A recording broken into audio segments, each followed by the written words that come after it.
ಬೆಳಗಾವಿ ಜಿಲ್ಲೆಯ ಹುಕ್ಕೇರಿಯಲ್ಲಿಂದು ತಾಲೂಕು ಮಟ್ಟದ ಕೆಡಿಪಿ ಸಭೆ ಜಿಲ್ಲಾ ಉಸ್ತುವಾರಿ ಸಚಿವ ಸತೀಶ್ ಜಾರಕಿಹೊಳಿ ನೇತೃತ್ವದಲ್ಲಿ ನಡೆಯಿತು.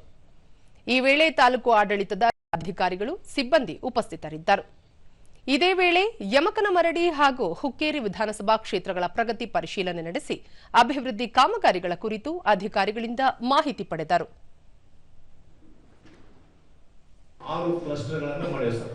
ಟೋಟಲ್ 120 ರೈತರು, ಆಮೇಲೆ ಹಿಂಗಾರಿ ಒಟ್ಟ ಬೇರೆ ಬೇರೆ ಬೆಳೆಗಳಂತ ಸಮಗ್ರ ಕೃಷಿ ಯೋಜನೆ ಅಂತೇಳಿ ಒಂದು ಅವರು ಮಾನಗಳನ್ನ ವಿತರಣೆ ಮಾಡಿವೆ ಸರ್.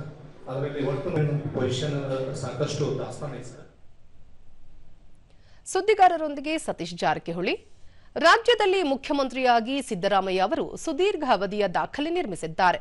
ಈ ಮೂಲಕ ಹೆಚ್ಚು ದಿನಯಾಗಿದ್ದ ದೇವರಾಜು ಅರಸು ಅವರ ದಾಖಲೆಯನ್ನು ಹಿಂದಿಕ್ಕಿದ್ದಾರೆ.